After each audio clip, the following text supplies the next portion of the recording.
Olá, que bom ter você conosco aqui no De Bem com a Vida, um programa que nos estimula a arte do bem viver. Sempre com o apoio da Associação Brasileira do Cidadão Sênior, web produtora. O seu negócio pode crescer com as redes sociais. Casa de Escriba. Você tem um sonho de escrever um livro?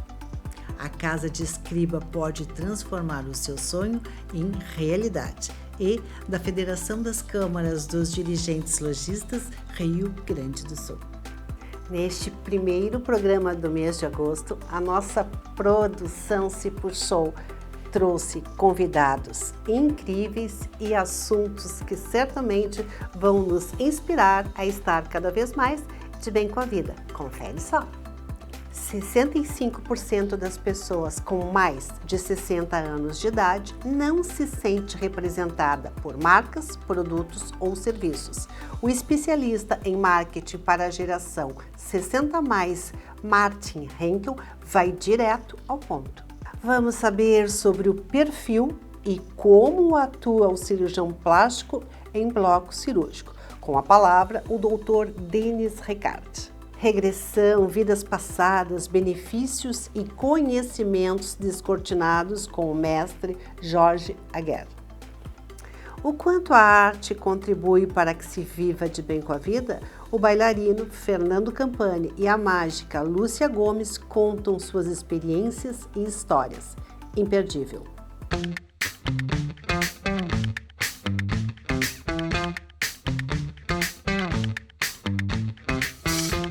65% e vou repetir, 65% das pessoas com mais de 60 anos de idade não se sente representada por marcas, produtos e serviços. E este faz o tema da nossa entrevista com o especialista em marketing para a geração 60+, Martin Henkel. Como vai você e fala de onde, Martin? Tudo bem, bom dia, ou boa tarde a todos, ou boa noite, né? Eu estou falando de São Paulo, onde a gente tem a sede da Senior Lab, que também atua no Rio Grande do Sul, mas agora eu estou residindo em São Paulo. Então, Martin, olha só, nós teremos 73 milhões de pessoas idosas no Brasil até o ano de 2060. Como, na tua opinião, esse segmento valioso não está recebendo a atenção da indústria? Eu gosto esse prazo, né, 2060 é tão longínquo, né, tão distante, né, para um mercado que não sabe com certeza o que vai fazer no ano que vem. Eu gosto de trazer ao valor presente algumas informações. E a presença da população e a importância da população 60+, no mercado, ela já é, esse ano, muito impactante, muito latente. São 34 milhões de pessoas com 60 anos ou mais no Brasil, isso equivale a 16% da população. A renda, com os novos dados da PNAD domiciliar, que foi divulgada no final da semana passada, a gente terminamos nossos cálculos aqui e a gente identificou que a renda total dessas pessoas no ano passado foi de 1 trilhão e 300 bilhões de reais. Isso equivaleu a 15% do PIB de 2021. Então, assim, por que eu estou trazendo a valor presente? Porque as ações elas precisam acontecer agora, não é planejamento de médio e longo prazo. São ações de curto prazo, até porque esse consumidor, com essa renda que é o que eu acabei de citar, está comprando nesse momento, está fazendo escolhas, está escolhendo marcas, está abandonando outras, e a gente percebe já um movimento não intenso como ele poderia e deveria ser, mas bem consistente, de grandes empresas, médias e também pequenas empresas, começando a prestar muita atenção nesse consumidor. Mas não apenas dizendo, olha, vem aqui comprar na minha loja porque eu quero que você compre aqui. Não, eles estão fazendo movimentos consistentes de capacitar suas equipes na área da indústria, desenvolver produtos e comunicação e posicionamento adequado, né? E na área de serviços também entender quais são as novas necessidades dessa população que quer consumir, quer ter novas experiências, né? Então, essa é a realidade que a gente está vivendo e dentro desse cenário, hoje, em 2022, que a gente já tem muitas oportunidades. Tu tens como nos pontuar qual o progresso, o que houve de mudanças para que as pessoas da geração 60 a mais comecem a se sentir valorizadas?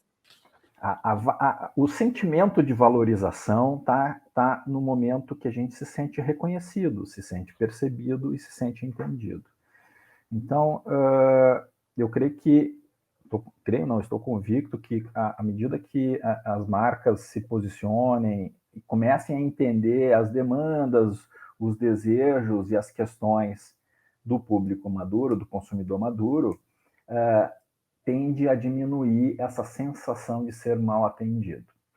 Eu gosto de trazer, eu gosto de avaliar assim, os números mais ocultos, né, em alguns estudos. Essa premissa de que esse percentual da população se sente mal atendido, ele se repete em outras faixas etárias também.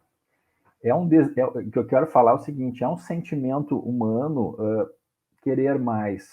Então, inclusive as faixas etárias mais jovens, né, geração Z, se declara também, em pesquisas de satisfação, que tem a sensação que as marcas não entendem elas. Então, isso é importante a gente considerar que essa não é uma informação absoluta, mas o fato é que a gente vê uma dissonância cognitiva assim, entre o que as empresas estão fazendo e o que elas desejariam entregar ou acham que estão entregando para o consumidor maduro. Tem questões ligadas ao design, tem questões ligadas à comunicação, e aí tu citaste a representação, né, a percepção do público maduro nas marcas. A publicidade está muito ligada tanto a publicidade digital quanto a publicidade clássica, né? Está muito ligada e muito gerada por pessoas que não têm muitas referências, né? Profissionais jovens. A gente vê hoje numa agência de comunicação, né? As antigas agências de propaganda, que hoje tem vários formatos, um diretor de criação tem lá seus 30 anos, 40 anos no máximo, quando chega a isso. Então, eles não têm todas as referências a respeito desse público, e somente as pesquisas que a gente tem acesso não servem. A gente precisa mergulhar muito bem nesse mercado para entender quais são os desejos dessa população. E mais importante que isso é considerar quem eles foram, né? Quem são os novos 60 a mais, o que eles fizeram de transformações no mundo. Se a gente voltar a 1955, 1960, por aí, quando essas pessoas que a gente está falando agora tinham lá seus 15 anos, 20 anos de idade, vamos tentar entender o que estava acontecendo naquela época. Era plena evolução do cinema no final da pós-guerra, né? A gente chama os baby boomers, né, os nascidos depois da Segunda Guerra, mas mais importante que ter nascido é o que eles viveram na adolescência, que é um momento marcante, naquele momento. Foi o nascimento do rock and roll, agora já estreou um filme do Elvis Presley, contando um pouco da história dele ali, a gente vai ver também como é que foi esse começo. Elvis Presley é considerado, junto com Chuck Berry, né, os pais do rock and roll. E o rock and roll chegou no Brasil, se espalhou pelo mundo nessa época, na época que essas pessoas eram adolescentes. E se espalhou pelo cinema. O cinema que era a internet da época, né? As pessoas iam para o cinema assistir 3 filmes do Elvis Presley por ano. Ele produzia, durante 10 anos, ele produziu 3 filmes por ano. Ouvir rock and roll, ouvir novos comportamentos, isso impactou na atitude, no comportamento e nos desejos dessa população. Então, por isso que eles são tão diferentes dos nossos 60 a mais de 20 anos atrás, e a gente está aprendendo muito ainda sobre eles. Martin, não posso deixar de te perguntar sobre a questão da geração 60 a mais e a internet. Como é que está acontecendo essa relação no teu entendimento? Bom, nós fizemos uma pesquisa em 2016, em Porto Alegre, junto com a Segmento Pesquisa, foi uma pesquisa nacional, e a gente já identificou, lá em 2016, assim, um crescimento dessa população. Na época, eram 3,5 milhões de perfis ativos no Facebook. Hoje são 14 milhões de perfis ativos. Então, a gente teve um crescimento tremendo nesse momento das pessoas, e já se percebia que, através da tela pequena é essa aqui, a tela de 6 polegadas, né? Hoje a tela padrão de smartphone no Brasil é de 5,5 a 6 polegadas. Através da tela pequena e do touch, não do mouse, diferente do mouse, que essa população começou a entrar mais na internet. Então, para eles, internet também é o smartphone. Martin, muito obrigado pela tua presença no De Bem com a Vida, sempre absolutamente esclarecedora. Muito obrigada. Eu agradeço a oportunidade.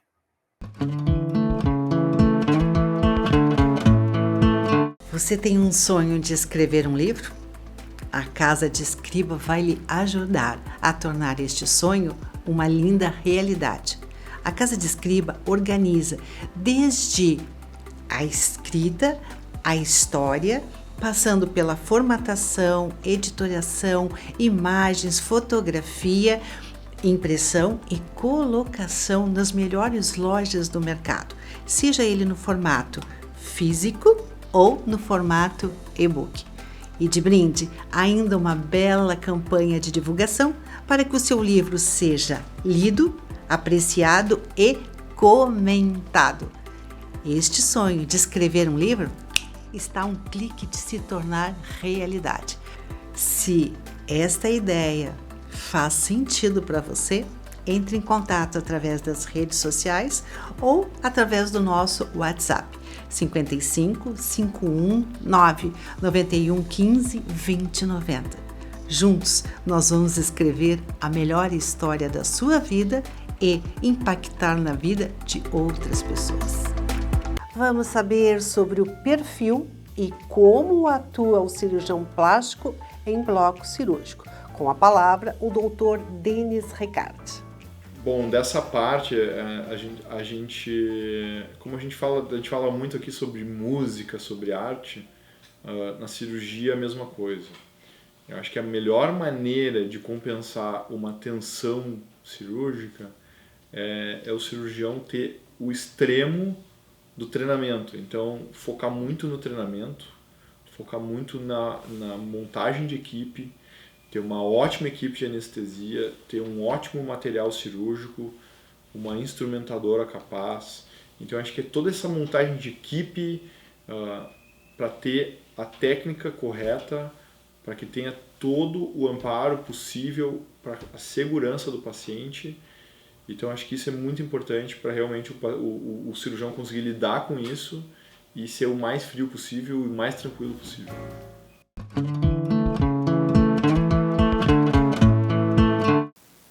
Você, como eu, quer viver mais e melhor? Se a resposta é sim, presta atenção. Presta muito atenção nas super dicas de saúde 50 a mais com a enfermeira Jacilene Lima.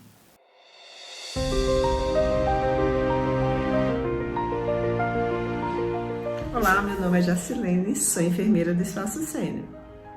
E uma das coisas que hoje é muito falado é ter longevidade.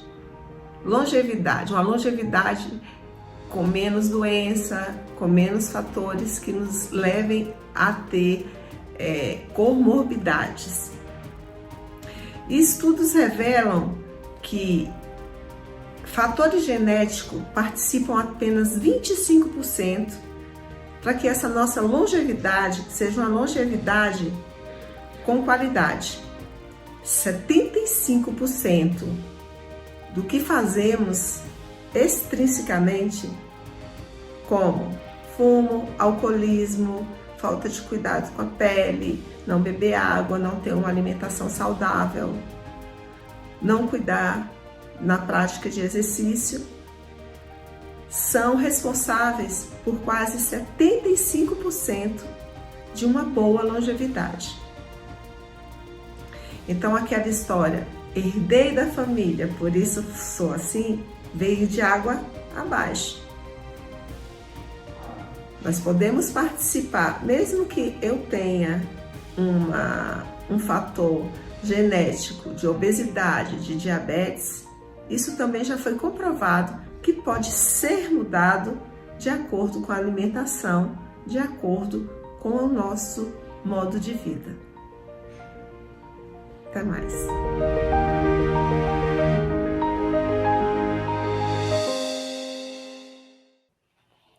Nós vamos falar agora sobre regressão e vidas passadas.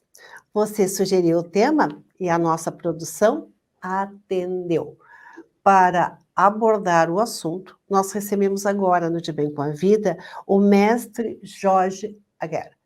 Como vai o senhor? E nos fala de onde? Estou falando de Caxias do Sul. Bom dia a todos e aos ouvintes também. E aqui é um dia bonito, agradável, não? O professor Jorge é especialista na cultura egípcia, terapias alternativas, ciências esotéricas, tarô, cabala e é também escritor. E dentro de todo esse conhecimento, professor Jorge, eu peço que o senhor explique rapidamente o que vem a ser regressão. Bom, digamos que a regressão como se entende de duas maneiras diferentes. Uma delas, dentro da psicologia, as pessoas entendem que regredir em um plano psicológico seria chegar ao ponto de perceber o estado intrauterino na forma consciente. E em um plano místico estaríamos falando de regressão a outras vidas, a outras existências, tá? Que é algo que encontramos em muitas culturas antigas, principalmente naquela que eu estudo há mais de 50 anos, que é a antiga cultura egípcia. E de aí vemos, digamos assim, o espiritismo dando uma continuidade àquelas crenças com algumas interpretações dentro de, digamos, de um conceito pseudo-religioso, um pouco diferenciado do que a cultura egípcia tinha. Os dois elementos são extremamente importantes, né? Es decir, se falamos da regressão em termos psicológicos, quando se faz um psicoanálise, procura é tu regredir no tempo na tentativa de encontrar talvez o foco de um conflito neurótico. Tá? E quando falamos da regressão a outras vidas, é como se falássemos de um psicoanálise da alma, tá? Na procura de encontrar nessas outras existências fatores conflitivos que nós podemos estar heredando através do tempo. Mas as duas chegam a um ponto em comum no qual nos mostram que existe consciência em um estado intrauterino e na possibilidade de vivenciar, digamos, replicar ou revivenciar outras existências. Então, as duas nos levam a um conceito no qual a consciência ou a mente persiste através do tempo e não existe, digamos, um ponto final de sua existência. É decir, o que existe é um corte, alguns chamam morte, mas digamos que o bebê, enquanto se está gestando na mãe, ele chega um momento que ele morre, quando ele nasce. Tá? É decir, ele morre dentro de um estado intrauterino e nasce neste mundo. É interessante que em regressões psicológicas nós podemos ver que o momento de maior trauma que se tem é justamente quando se corta o cordão umbilical. E nesse momento, estamos falando de uma regressão psicológica, a criança cai neste mundo com seu primeiro medo. Será que eu vou ter comida? Será que vou ser cuidado, atendido? Vou poder sobreviver? Aí nasce o medo. Professor Jorge, quando o senhor indicaria ou recomendaria a regressão para os seus pacientes? Especificamente, eu não trabalho mais com regressão. Tá? É decir, mas vou dar dicas a esse respeito. Eu trabalhei durante quase 20 anos com isso. Mas na medida que fui trabalhando, fui descobrindo que nossas vidas estão extremamente influenciadas por nossas vidas anteriores. E nesse processo fui percebendo que, em realidade, todo ser humano, através de suas existências, ele vai criando seu próprio destino.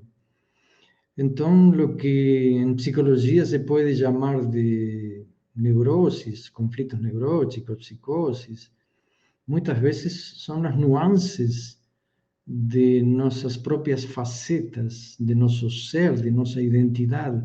Lo mesmo que a depressão, eu não acredito que a depressão seja só um problema neuroquímico. Eu acho que existe uma série de enfermedades ou de conceitos de saúde mental que foram evoluindo dentro da sociedade de uma maneira que servisse para que a sociedade sobrevivesse. Então, a sociedade não aceita uma pessoa que não trabalha, que não produz.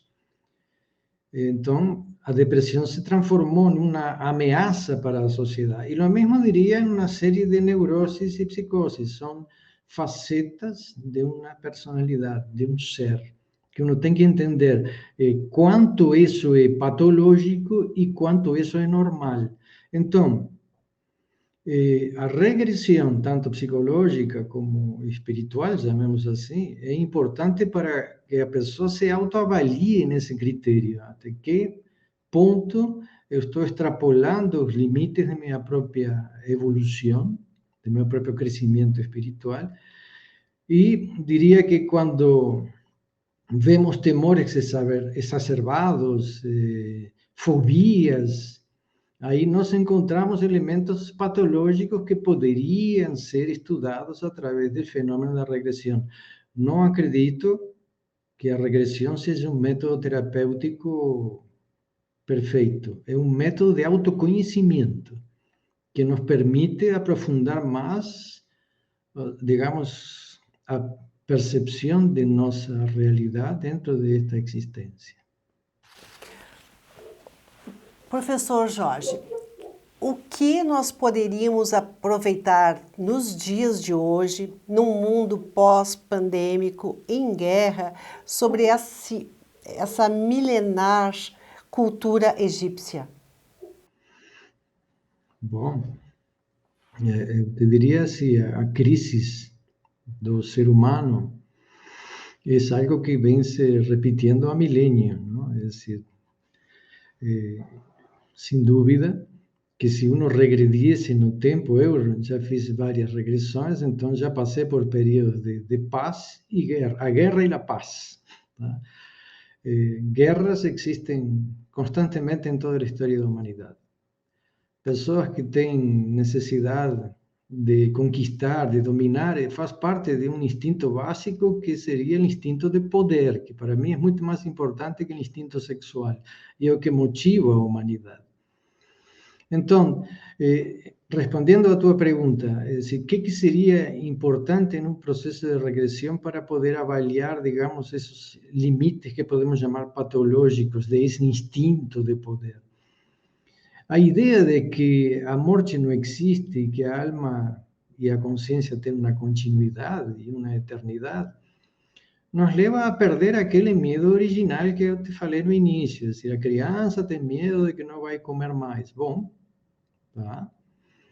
Em teoria, até o próprio Einstein disse que o problema da guerra seria um prato de feijão, não? É decir, que é um problema de comida, de economia e poder. Quando vocês deixam de ter medo, a guerra não tem mais sentido. A perda do medo, a perda dos conflitos neuróticos mais essenciais que o ser humano tem, leva o homem a um estágio de consciência diferenciado, no qual toda a energia que se gasta para reprimir esses medos, não la pode colocar ou invertir essa energia psíquica, digamos, em criar fontes de alimentação, fontes de energia, em criar fórmulas para uma vida e uma sociedade e uma humanidade melhor. Então, diria que o que produz as grandes violências é nossa própria ignorância sobre nós mesmos. E a regressão é um elemento de evolução, digamos assim. Perfeito. O senhor vai fazer uma excursão agora nos próximos dias para o Egito. Na volta, o senhor está convocado ao voltar ao De Bem com a Vida e compartilhar essa sua experiência conosco. Pode ser, mestre Jorge Aguiar? Muito bem, com muito prazer vamos fazer isso.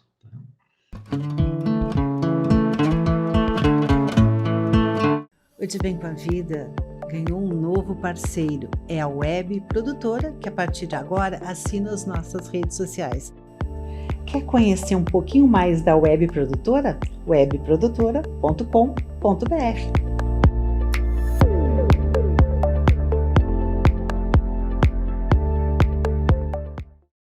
A inspiração artística tem origem lá no latim e significa soprar para dentro. Isso inspira talentos à música, à dança, à poesia, ao cinema. E será que toda essa energia nos auxilia a estar de bem com a vida? Este é um tema que nós vamos ver com o professor de dança de salão, Fernando Campani, e a pedagoga e mágica Lúcia Gomes. Como vão vocês? Estão de bem com a vida? Com certeza, sempre de bem com a vida. Essa é um tema que a gente procura sempre buscar, estar de bem com a vida. Vocês estão agora em Porto Alegre, né? Sim, estamos em Porto Alegre, no nosso estúdio, que fica em Petrópolis, na Rua Felizardo Furtado 331. Estamos aqui para tendo a honra de poder conversar um pouco, para falar um pouco sobre esses temas tão incríveis que são a dança, a mágica, para as pessoas terem uma vida melhor. Justamente, professor Campani, este é o tema da primeira pergunta. A arte, toda a sua inspiração, nos auxilia, a nós, leigos, né, a estarmos de bem com a vida? Com certeza, com certeza. Eu acho que a nossa vida ela é feita de diversas nuances, diversos fragmentos, diversas coisas. E uma das coisas que nos traz muito prazer é a conexão com a arte, que também é uma forma de nos conectarmos com a natureza. No caso, a dança é uma atividade que a gente faz antes mesmo de nascer. No útero materno, a criança já dança, já se movimenta de acordo com o ritmo cardíaco da sua mãe, ela já tem uma dança ali. E ela tem muito prazer nisso, e a gente busca esse prazer quando a gente vai dançar, quando a gente vai se conectar com a natureza, conectar com a gente mesmo, conectar com as pessoas que estão próximas a gente. Então, acredito que sim, a dança, a arte, a mágica faz com que as pessoas se tornem pessoas melhores, a sua melhor versão para ter e estar sempre de bem com a vida. Mágica Lúcia Gomes, você diria que saúde e arte são boas companhias? Poxa, são as melhores companhias. E vou te falar, a mágica, ela leva também as pessoas para uma atmosfera mágica. É como se a gente pedisse licença para a vida, para a gente poder viver um pouquinho de recreio. É como se a gente se conectasse à arte e pedisse licença para a nossa vida real, para a nossa vida diária, e pudesse, por alguns momentos, degustar desse prazer que a mágica pode nos proporcionar. É fantástico. Maravilha! Faço um brinde a esse entendimento que o casal tem da vida. E, professor Fernando, em termos de benefícios práticos, o que a arte promove, especialmente a geração 50+, também conhecida por economia prateada? Eu acredito que a arte em si, ela beneficia todas as faixas etárias, e a geração 50+, é uma faixa etária, digamos assim, que tem que pensar muito na sua qualidade de vida. Por exemplo, no caso da dança, a dança trabalha o equilíbrio, trabalha a postura, trabalha uma forma de encarar a vida com mais alegria, com mais leveza, faz com que a gente todas as coisas não tão boas da nossa vida, a gente consiga colocar para fora. A gente, dentro de nós, tem todo um trabalho fisiológico das endorfinas, o quarteto da felicidade, que é ocitocina, dopamina, serotonina e endorfina, fazem a gente ter prazer. Acredito que a gente vive muito em função das coisas que nos dão prazer e fugindo das coisas que nos trazem dor, sofrimento. E a dança, e a mágica, e a arte faz com que as pessoas busquem mais prazer. Tem momentos da vida que muitos já foram pais, são avós, e estão vivendo uma vida produtiva, deixando de viver, às vezes, uma vida produtiva no trabalho, e acham que a vida está acabando. Bem pelo contrário. Dizem que as pessoas mais realizadas no mundo, muitas vezes elas começaram a se tornarem realizadas a partir dos 50 anos. Então, o meu convite é para todo mundo estar mais presente, mais em contato com a arte, mais em contato com a dança, com a mágica, se encantar pelas histórias e viver uma vida mais feliz e saudável. Então, acredito que traz tantos benefícios. Esses dias eu estava enumerando os benefícios da dança, são mais de 30 benefícios que eu coloquei rapidamente. Mas, assim, todo mundo vai ter uma vida melhor se aprender a dançar e se aprender a se encantar com a mágica. Então, vamos oferecer ao nosso público um momento de magia e, como disse a pedagoga Lúcia, um recreio para o bem viver. Pode ser? Com certeza, será sempre um prazer, sempre um prazer.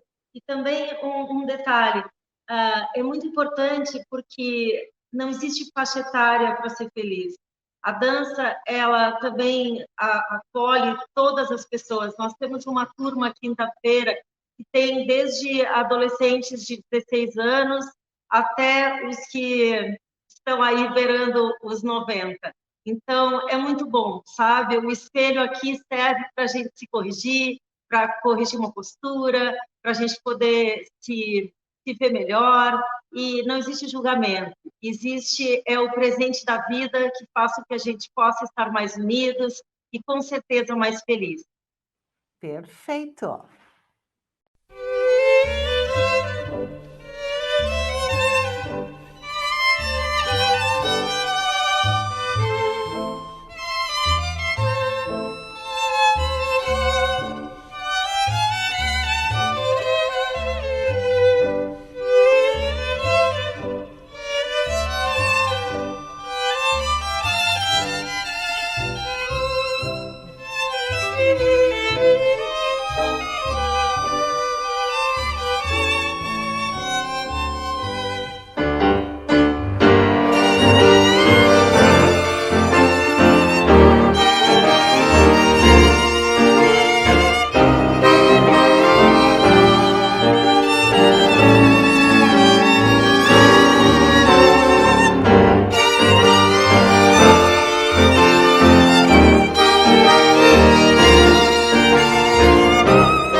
Primavera chegar, eu também vou aprender a dançar tango. Mas vai ser um prazer, vai ser um prazer. Nós estamos aqui. Eu acho que quando a gente dança, a gente compartilha as melhores coisas da vida. A gente compartilha o amor, a gente compartilha a cumplicidade, a gente compartilha o que existe de melhor na vida, que é viver a vida de bem com a vida e compartilhar o melhor de nós para quem a gente ama e o melhor de nós para um mundo melhor. Esse é o objetivo nosso, né? E vai ser um prazer a gente poder estar de volta aí com vocês. Nós estaremos fazendo uma turnê em Paris, na França, em setembro. E antes da viagem, a gente puder conversar de novo, falar de um show que a gente quer fazer, vai ser também um grande prazer para nós. E principalmente se divertir dançando, que é a melhor coisa da vida. Adorei fazer um recreio na nossa rotina. Muitíssimo obrigado pela presença aqui no De Bem com a Vida, professor de dança de salão, Fernando Campani, e essa mágica super simpática, Lúcia Gomes. Um grande abraço. Que vocês fiquem cada vez mais de bem com a vida. Amém. Muito obrigado. Muito obrigado, você também. Este programa também pode ser assistido no YouTube, no horário e no local que você quiser. Anote aí, De Bem com a Vida TV. Siga-nos nas redes sociais. No Facebook, De Bem com a Vida TV.rs. No Instagram, De Bem com a Vida.tv. Se quiser falar conosco, anote o nosso WhatsApp. 51 9 91 15 20 90. O De Bem com a Vida vai ficando por aqui, agradecendo o privilégio da sua companhia. Fique conosco na programação da Rede Sul de televisão e até o próximo encontro, com muita saúde, muita paz e cada vez mais de bem com a vida.